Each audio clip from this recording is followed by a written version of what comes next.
First of all, compliments to the organization for programming me after Stefan, because I will speak about the people that are coming to the countryside and bringing these external worlds there.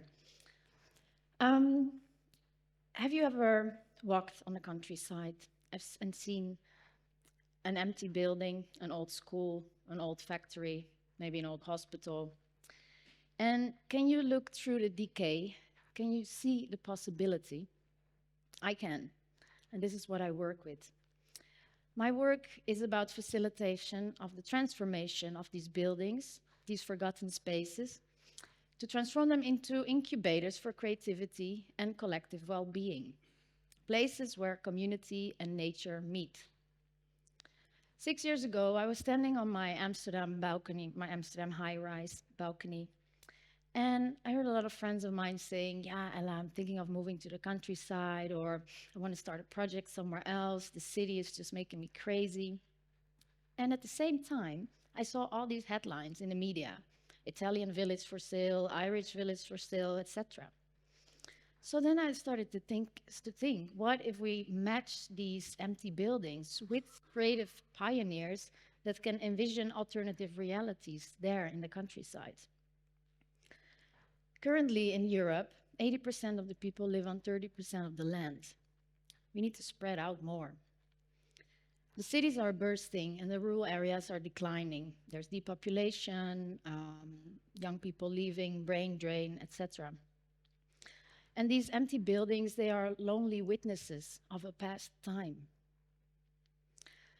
But beneath this decline, there is something powerful stirring. There is, for example, the Rural Pact is a European collaboration framework between national governments, regional, local, different stakeholders working on this new rural vision. What can this become? What does this look like? And collaborate on that. And there's a growing consensus that the countryside and rural development is more than just agriculture. It's also socio-economic and cultural. And culturally, this shift is unmistakable. You see it everywhere. People want to reconnect with the nature. They go on creative retreats. They want a slower pace of life and things that the city cannot offer them at the moment. So, and architects, big architects like Rem Koolhaas here, he had an exhibition in the Guggenheim Museum. They speak about a rural turn, transforming and using this countryside actually for innovation and transformation. Not where the cities has always been famous for, but the countryside. What if we shift our minds to that? So these movements of policy and people, they are aligning at the moment.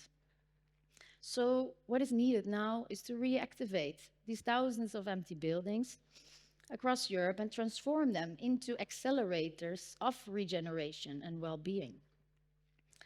You might think, well, but who's going to do that? Who's going to move to the countryside where there's no infrastructure, lack of jobs, lack of educational opportunities? Who's crazy enough, you might think? And who's going to transform these buildings into something and bring them back to life?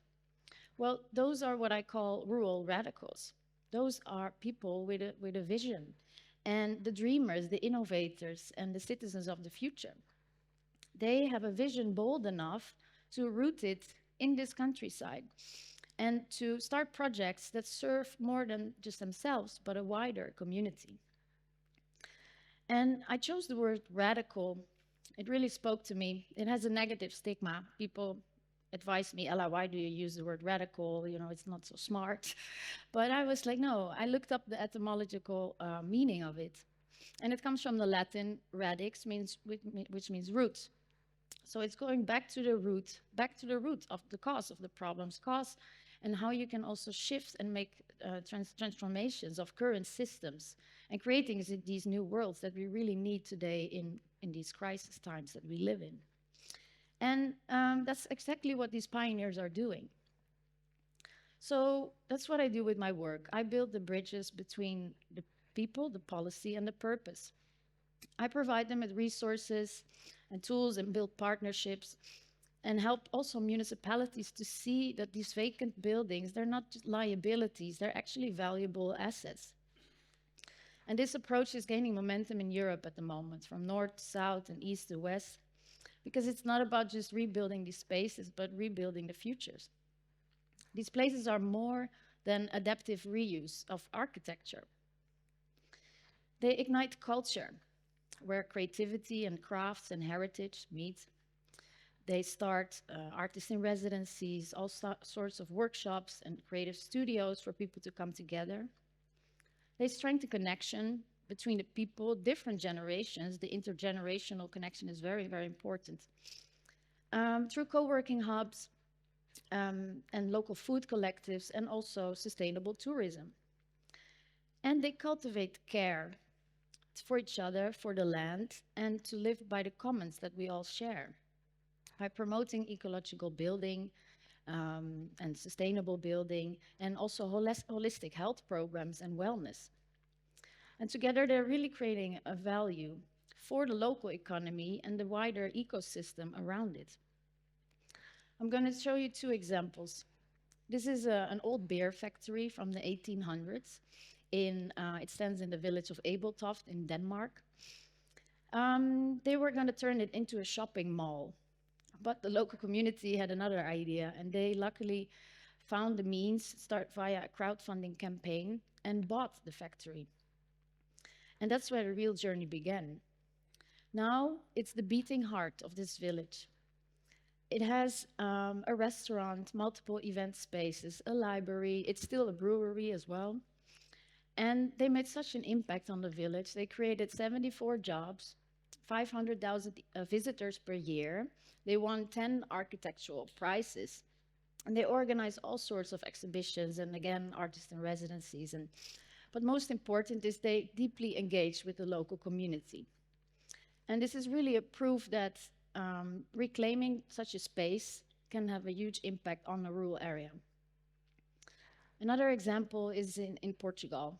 This is north of Lisbon, in Torres Vedras, where a group of psychologists and carpenters and financial professionals together bought this old wine farm. It's 2,200 square meters, quite vast, and it needs a lot of work. As you can see, it's quite a ruin, but they believe in it. And so they see the potential, and they're making their own structures. They're transforming it into a space of social events, short stay, but also co-living, different activities and services. And every beam needs work. Every stone is touched by hand, but they're in it for the long run. And this is also what they want. They want to reconnect with building your own structures and building your own future in that sense, and connect with that tangible way of living. So one of the project founders, as he said to me, he said, "Ella, here I've learned to live by the rhythm of nature and not live by the rhythm of society. And that changed me deeply. But this is what the people are longing for." And so, like I said, they grow their own food, they build their own structures, and they heat their own fires. And the most beautiful part is the community effort. They're really doing it together, and they're actually making the change that they have envisioned for that place.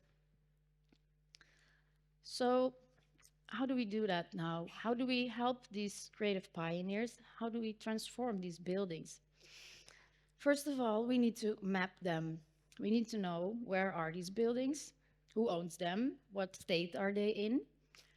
Get the data about what's going on. Second of all, we need to open them. We need to find pathways to access these buildings and actually design them.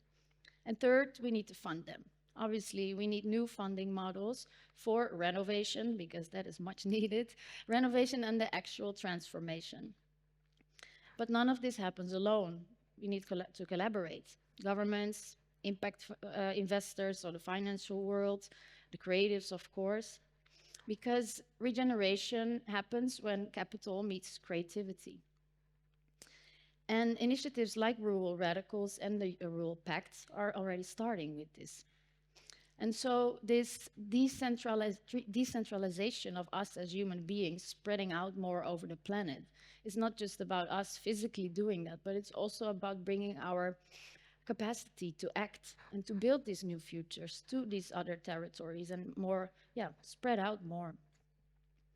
And also, these buildings are actually a real value. There are real estate assets that can create a new value chain for the countryside. So imagine a Europe where the countryside is not a place where we escape to, but a place where we create from. A more balanced Europe where innovation grows from the soil up and where the rhythm of nature rules the rhythm of life. Because those empty buildings that you pass by, they're not ruins, they're invitations to rebuild not only our places, but our way of being on the planet. Mulțumesc.